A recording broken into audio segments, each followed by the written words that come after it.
Hi, this is Adam Elio Berkowitz from Israel 365 News, coming at you live from the Golan, where all the fun is. I'm here today with David Bedein, the CEO and founder of the Bedein Center for Near East Policy Research and the Israel Resource News Agency. Dave is also, in addition to being an old friend, he's also an investigative journalist, and I'm very pleased to have him.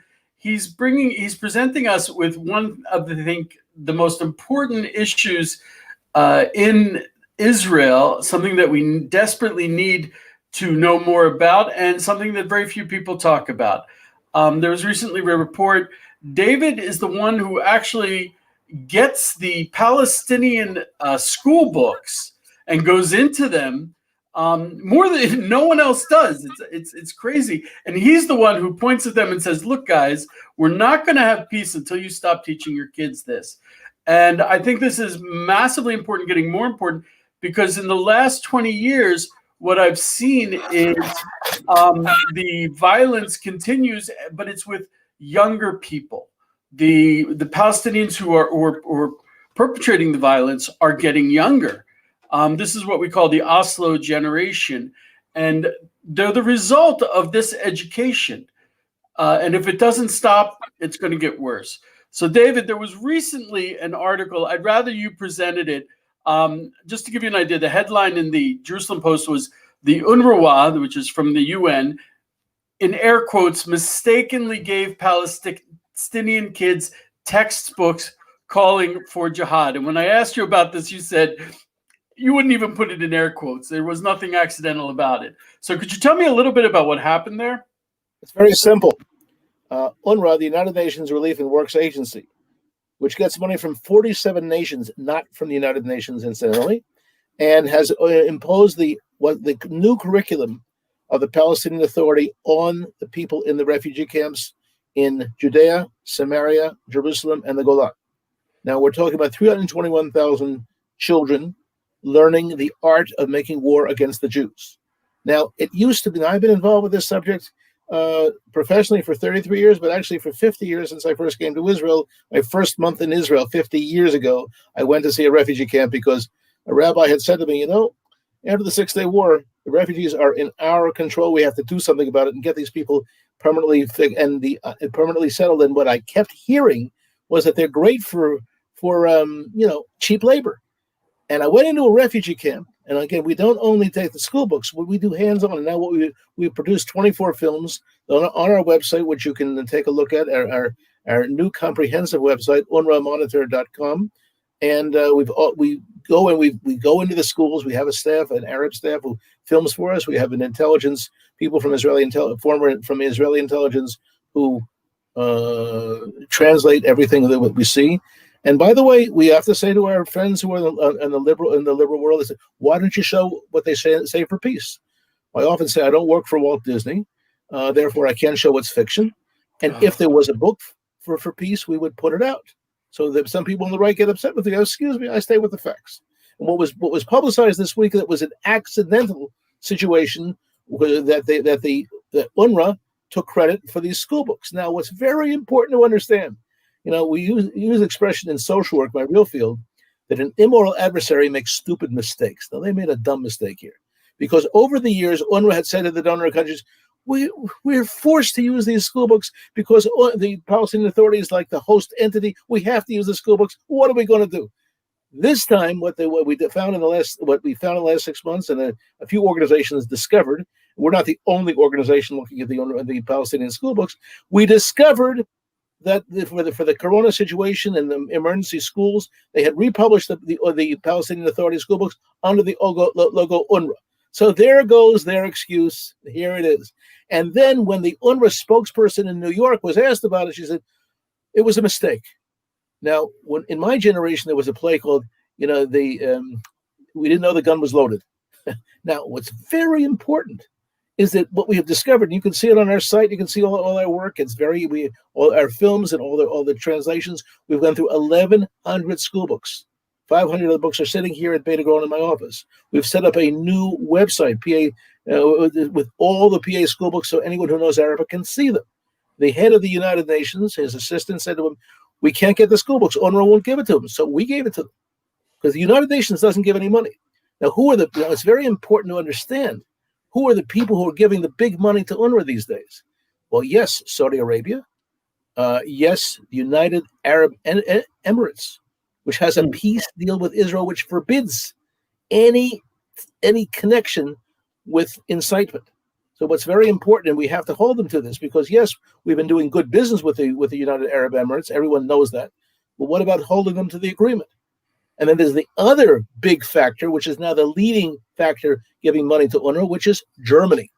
Now, as my friend Abe Cooper, who works over there, Rabbi Abe Cooper, works over there at the Wiesenthal Center, he said to me, this generation, the Germans have to stop hurting the Jews. I'm, of course, paraphrasing what he said, but that's very important. We went to Germany. My translators, Rabbi Cooper, we went to the Bundestag. We showed the material. The people in the Bundestag were shocked. And guess what they did? They doubled the money. Where are the Jews to object to that? To Germany standing behind a school system where the children learn the art of jihad. And it's not, everything is out there. So when you say that, I'm sorry, David, when you say that, what exactly do you mean? I mean, they can't exactly print, okay, kids, let's have jihad against Israel. I never believed they would, but they finally did. Okay, because we've been looking at the school books all these years.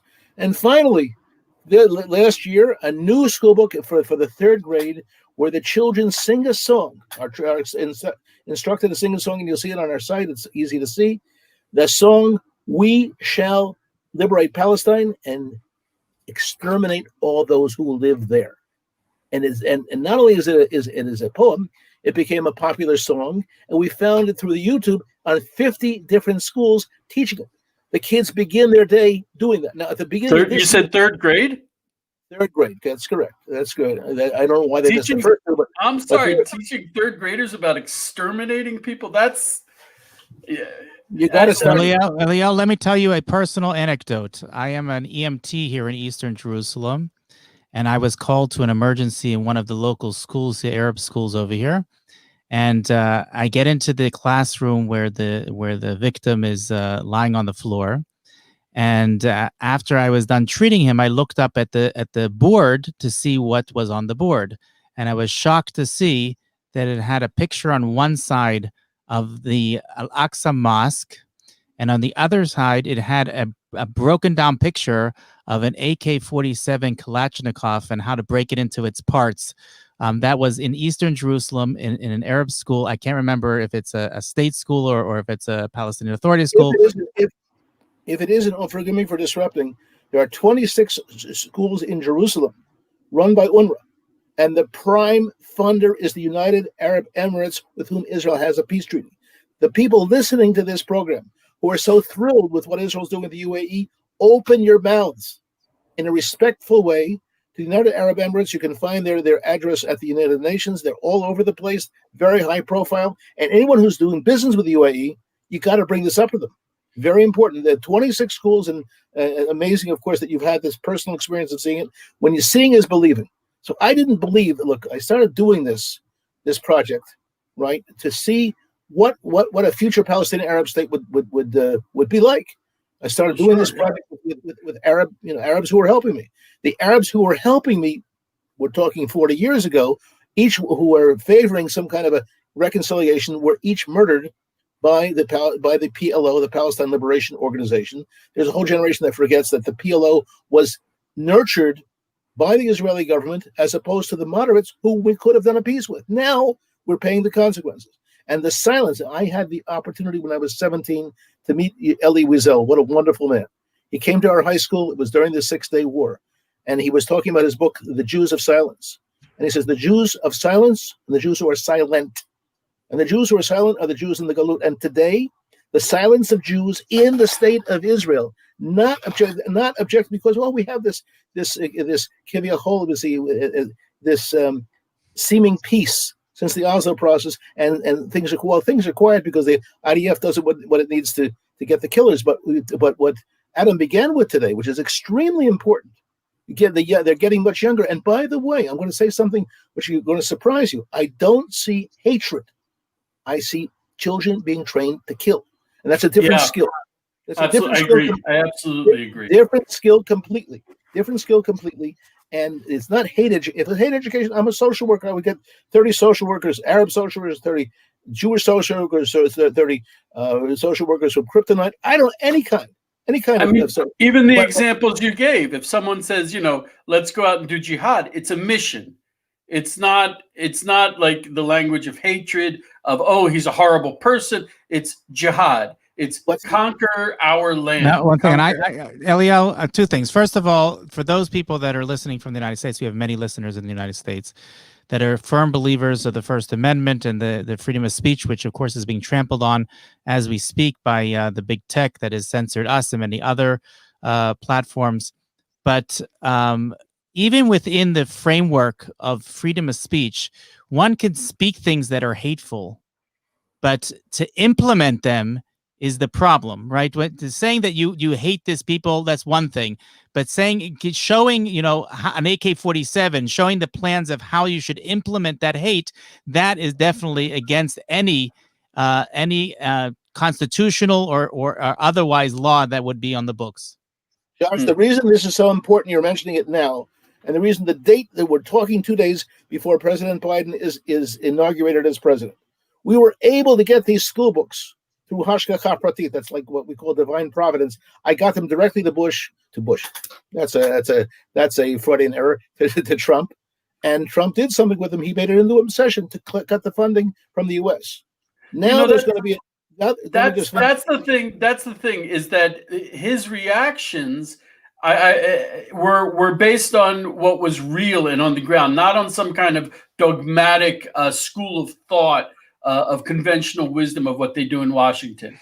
That's exactly what happened when we got a Senator James Risch from Idaho, Galut of Galuts, and he looked at, and he's the chairman of the Senate Foreign Relations Committee. He didn't need a report.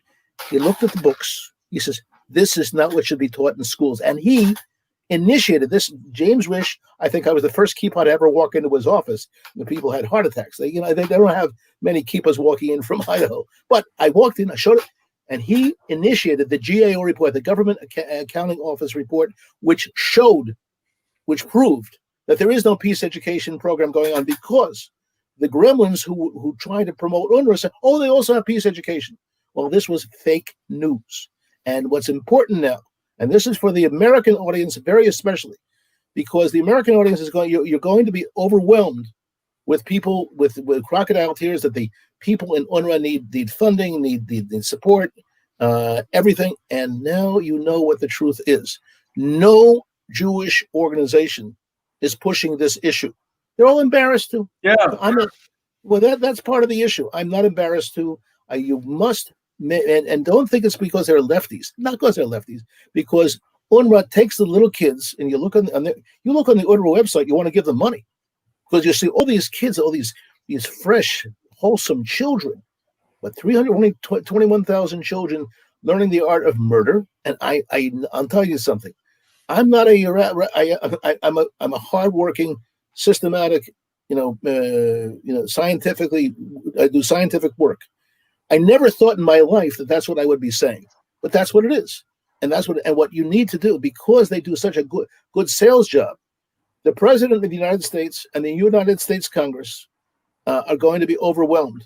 There's a chairman of the House Foreign Affairs Committee, the new chairman Meeks. Seems like a fairly fellow who happens to be a black fellow.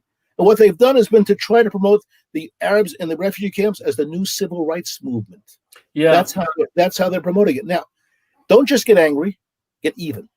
Make sure that you use the raw material on our site. Take the school books, take the films.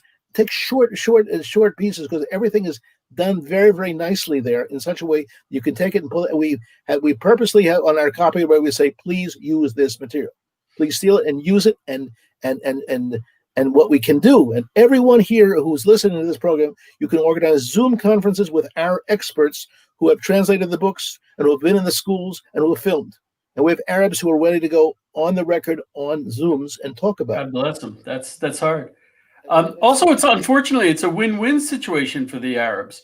We also spoke to Regavim, and they were explaining how they use the schools, they place these schools to the detriment of the Palestinian education, they place the schools in order to grab land. They put their own children in danger and in horrible conditions in order to grab land. And here, the thing is, I'm telling you, I mean, Josh and I both we served in the Army. If you have a little kid running at you with a gun or a knife or something that could explode, or a school book, you know, it's not your life, it's the life of the people you're protecting behind you. And if Israel, God forbid, if an Israeli soldier has to respond to that, then Israel is demonized, which is a win for them. And that's the horrifying part. It has to be emphasized that the UNRWA schools are where the children are being trained to kill. Now, what do I mean by that? Of course, it's in the school books, but understand what they're being motivated to liberate Ashkelon, Ashdod, Beersheba, as they call these the illegal settlements, the ones they lost in 48, and every child has the maps of where they came from. And that's why when my friends in Ramat Aviv, who put out peace brochures from the different politically correct institutions, said, "Well, why are you against Ramat Aviv? What do you have against Ramat Aviv? It happens to be in place of Sheikh Munis, and they call what they do is I've seen over the years interviewed Arab workers who were working in these former settlements, and they say they have an expression, even have a song. We are building the homes for your children and for our grandchildren. Now, when they had the riots in Gaza, that was precisely how they got the people out to the riots. The riots were challenging a border fence. They were challenging the border fence with Israel, and the people were motivated to come into Israel to reclaim. In their words, to reclaim. We show that. Excuse me for disrupting. We show that in our films. We go into a school. The children are dancing around, saying with pictures of Ashkelon, Ashdod, Beersheba, and then we show them marching towards the fence because they really think they're getting their homes back. Now, yes, they do. How does this connect to all this? The United Nations, the UNRWA, which doesn't get money from the United Nations, which doesn't trust UNRWA. I'm telling you that they told me that in the highest levels of UNRWA, of the UN, they don't trust UNRWA. UNRWA is a United Nations agency. Now, how can they dare have school books where every community in Israel, whether it's Netanya, which becomes I'll think of the Arab name in a second. I'm a little nervous being on TV here, but each this is whatever. But it's your first time, I know. I don't know anything about media exposure. But anyway, this is the every Jewish, this is the new school books for the last 4 years. Whereas previous school books were talking about liberating the West Bank, this time, now they're talking about liberating everything, and everything is an illegal Jewish settlement. Everything, you have a right to kill the Jews who live there. Now, when you write a reasonable letter, especially to Democratic congressmen, especially to the UN itself, and especially to the House, every member of the House Foreign Relations Committee. If I succeed from this presentation, it's right on. All the members of the House Foreign Relations Committee will be on the net within a week. If every one of you want to do something about it, I always say, don't get ulcers, give ulcers. Write to them, write reasonable letters. Because right now they have no less than 4 lobby groups trying to get UNRWA funded again by the U.S. And they present it as totally reasonable, and you can't really believe this is beyond anyone's imagination. Now, all the politically correct Jewish organizations, that's all right, left, and center, they don't want to cause trouble. They don't want to cause trouble. I like to cause trouble because that's what Israel's all about. Israel, the state of Israel, the land of Israel, the people of Israel, we're here to cause trouble and to challenge the status quo. We're saying this is not acceptable that Israel, which is a bona fide member of the United Nations, will be made into nothing. And not only that, the whole business of an armed rebellion inside a UN school. I mean, when I was a kid, I was from Philadelphia. That's a West Bank settlement on the Delaware River. I went to my parents took me to the UN. We saw Eleanor Roosevelt. That to me, and she was made up for what her husband didn't do in World War II. And we saw a person who loved humanity receiving us. And because we were from a Jewish group, she just gave us such a program. That's my association with the UN. That's what the UN is supposed to be. Sure. Now, next week, we have an opportunity. I hate to call it that. Holocaust Remembrance Day. You'll see on our website, which you've flashed a couple times. We're going to have a Zoom conferences in German, English, Hebrew, and Swedish, because Germany and Sweden are big contributors. And the UN itself observes that day, that they have a very, very, very big Taksim, very big ceremonies in memory of the mass murder of the Jews. This is the day to hit them. And letters to Guterres, the UN Secretary General, individually written letters, not petitions, individually written letters that this shouldn't be. I'm telling you, if 10 people who watch this program respond, it will have a very, very big effect. It has to show spontaneity. Yeah. First of all, Philadelphia is the East Bank. I'm from Pittsburgh, so you're on the eastern side. I'm from Philly. You're outnumbered. But besides that, I'm just curious. How does this work? You say that the UN, on one hand, doesn't trust UNRWA. They don't fund UNRWA, but meanwhile, they are still a UN agency. UN agency. They are registered, then that's not going to stop, because here's the trick. The UN General Assembly, which oversees UNRWA, contains many, many nations that don't like Israel, and they're very happy with this kind of curriculum. And the 47 nations that fund UNRWA are not Israel's friends, even though some of them pretend to be. Okay?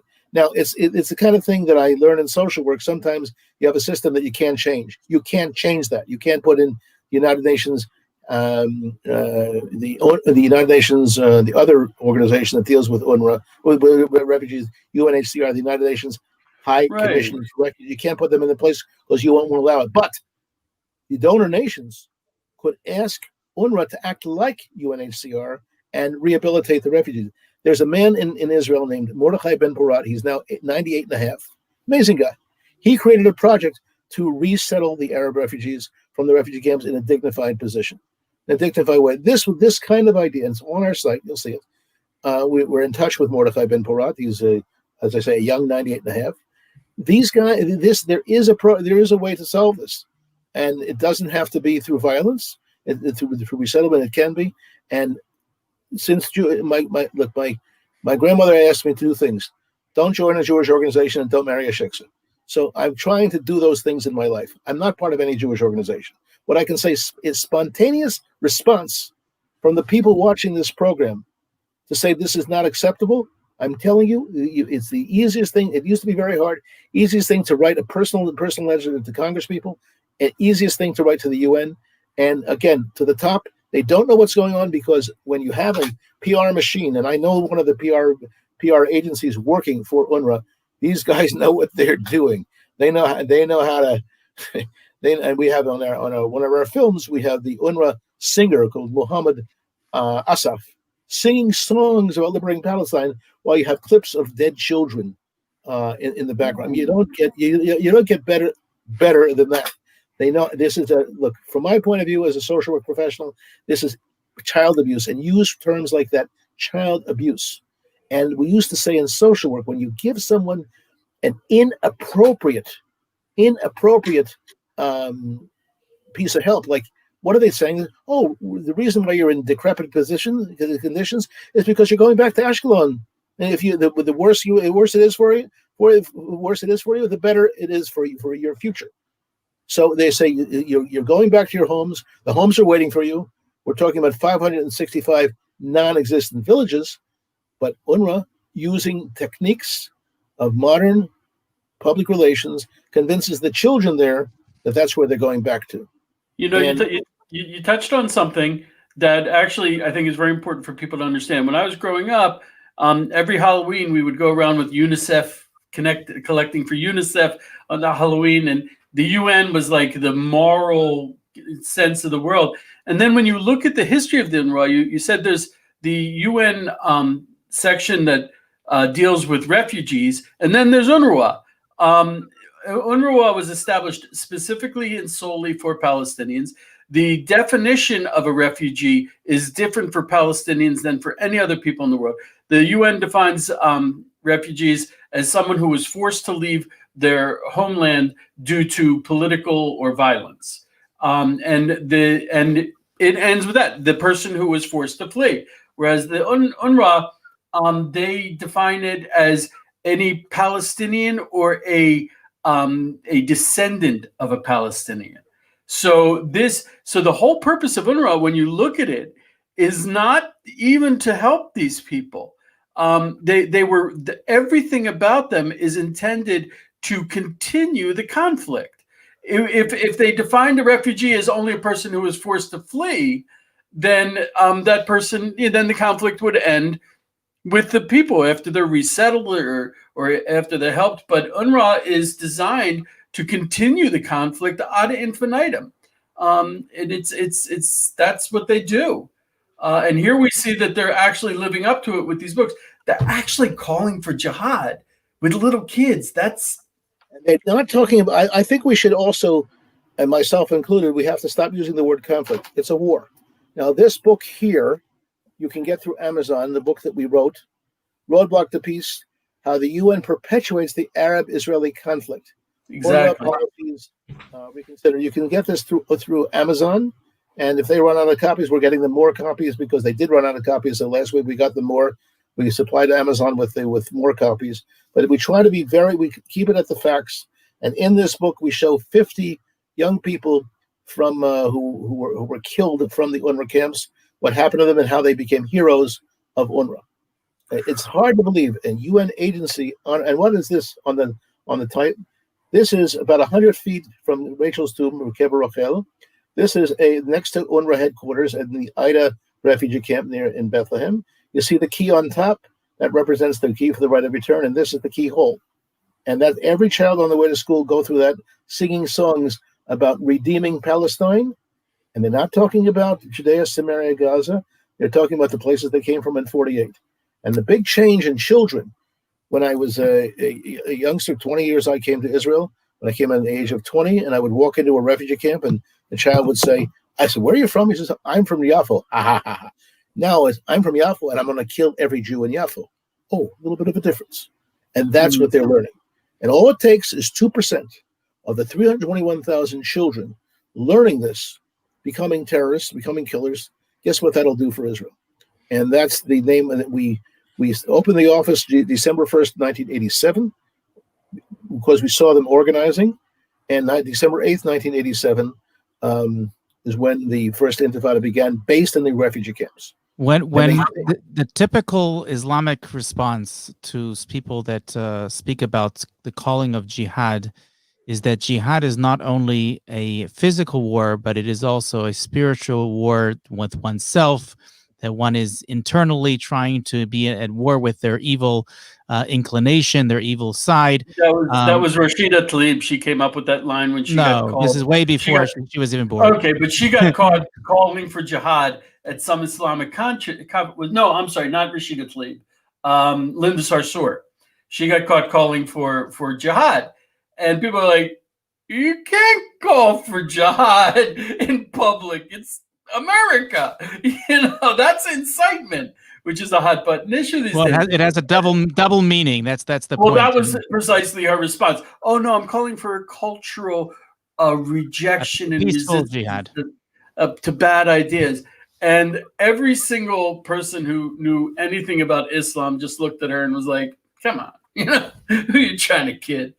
There are different points of view. They were Arabs who were ready 50 years ago to make peace with Israel, to live with us in peace. There still are.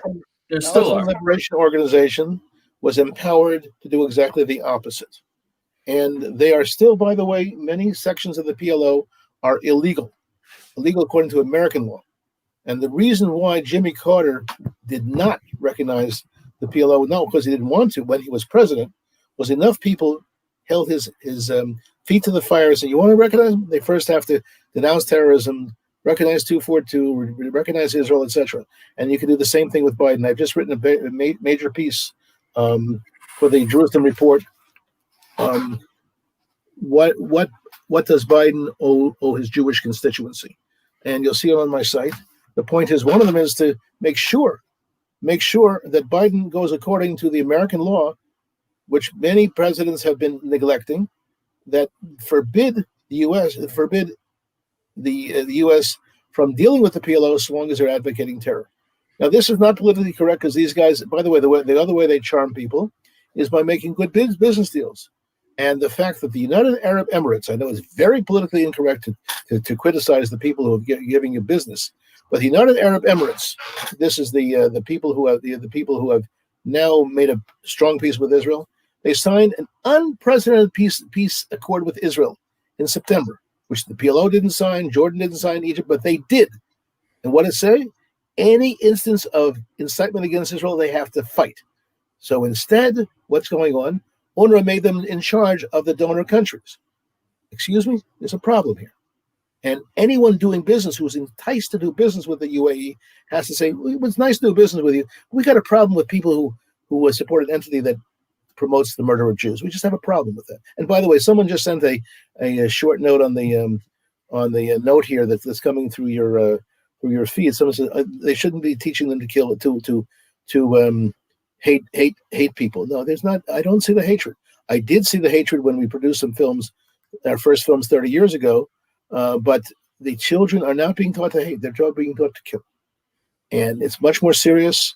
And I've spoken with Arab psychologists. I said, why is that? He said, well, you're IDF. You don't teach hatred of the Arabs. You just teach them to be efficient. And that's what we're dealing with here. We're dealing with a much more sinister system. And you can stand up to it and say, this is not acceptable. And what we need are for people to have chutzpah to say, this is not acceptable. And we cannot have business as usual with any entity supporting such a thing. And by do you the have way, a contact list on your website of the key people that should be notified, whether it be in Congress or in the UN? You'll see we have on our two websites. On the other website, IsraelBehindTheNews.com, we have a guide how to contact the U.S. Congress. It's a very simple, very clear, very clear how to be contact them effectively. And I can just say that when you contact Congress and you're in touch with the staffer of Congress, a staffer, let's say, of the House International Relations, now it's called Foreign Relations Committee, or that's it, thank you, IsraelBehindTheNews.com, or and by the way, it's very important and effective to align yourselves with people whose loved ones have been murdered and the killers are being honored by their system, are being honored and being paid, and whatever. This coming week, I don't want to say yet the family, but because we're holding off on the publicity, but one of the families of someone recently murdered, they're now making a case to try to take away the funds that the PA gives to the killers. Now that has not happened yet. No government in the world. We wrote a letter to all 74 nations that recognize the PLO. Will any of you demand that the PLO stop giving money to those who murder Jews? Not one answered us. And well, America has the Taylor Force Act, which should Taylor stop Force, it. The Taylor Force, well, you have to read it carefully. What it does is it talks about percentages and taking away percentages, and that's for the PA. I'm talking about much more serious stuff. 5 years ago, we were commissioned by a major newspaper to find if it existed the actual law in the Palestinian Authority to give a salary for someone who murders Jews. We found it. We publicized it. We gave it to the Jerusalem Center for Public Affairs, and they publicized it through their means. It's an unprecedented law. Understand? No one in any Western nation can accept it. But the problem is people don't ask it. We learned Daf Yomi where we say in Hebrew, Im lo shoalim ein meshidim. If you don't ask, you don't get. You didn't answer. So again, asking for the cancellation of that law as a condition for any help for the Palestinian Authority, for the PLO, for anyone, that has to be a basic. And again, we have to have people stand up and say, and there's a whole generation, and my hair was not white then, it was gingy. And 27 years ago, at the time of the Oslo process, they made this has been going on ever since. The PLO would not ratify the accord. The PLO would not cancel the covenant. Now, and there was thought that they would distance themselves from Hamas, the PLO. So I asked the Yasser Arafat in Oslo, "Are you going to, crush Hamas?" His answer to me was, "I don't understand the question. The Hamas are my brothers. Now, that question I asked on Shabbat, and as a religious fanatic, I couldn't write it down and couldn't record it. But there were 260 reporters in that room. None of them reported that. And that's the December 1995 accord between the PLO and Hamas has been forgotten.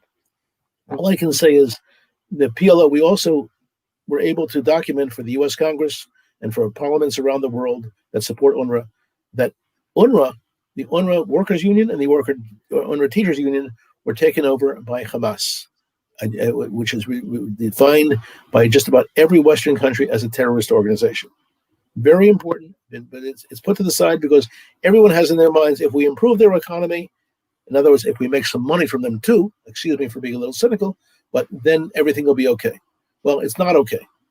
And the fact that there's these economic incentives for peace, it doesn't work. What does work is the integrity of people, also people watching the show, Jews, Christians, Muslims, whoever you are, standing up to this system and saying it's not acceptable. Okay, David, I hate to say this, but I think we're at the end of our time. I'd love to have you back because I personally feel this is a hugely important issue. People do not understand. They're educating children to wage jihad. They're educating children to kill. Well, I can say, listen, these days, in the old days, I would say, look, invite me to your campus, invite me to your parliament. These days we're not traveling too much, and I just went from the bathroom to here. That's how long it took me to get here. All I can say is very, very, very, very convenient, this Zoom stuff. We can appear in anyone's living room, in anyone's synagogue, in anyone's church, anywhere, any school, university, and state the facts and give the facts. And so I'm encouraging. Well, what's more important than yours truly? I'm a nice fellow, but we can bring the people who've translated the books, and they can speak to them. Because we only hire PhDs in Islamic studies so that we have credibility. And we have a new website with all the books online. It's in Arabic, but it can be and right there. And that's so it can't be denied. And again, because we don't have to go through the expense and the craziness of international travel and all that, we can do this very easily. And this week, on Holocaust Remembrance Day, we're going to have a major Zoom conference again. We're going to have 4 in English, Swedish, German, and Hebrew. Okay. I'm sorry, I'm getting a call. Thank you so much. Thank you so much, David. If you connect with this, you're not only saving Jews, you're also saving Palestinian children. Which all I can say is we're happy to make presentations for you. The people who help us prepare our material are individuals who contribute to pay the money for us to get the crews out there, to do the filming, to do the editing, to do everything that needs to be done. This is done privately. I love the Israeli government. I try to pay my taxes, but this is not a government operation. Amen. Thank you so much, David. Be blessed. May all you be blessed. And we're trying to fix the world and make it a better place. Thank God. Have a great day, y'all. See you tomorrow. tomorrow. Tell you, we're up against all odds, and we're going to win. Amen. Amen. Thank you.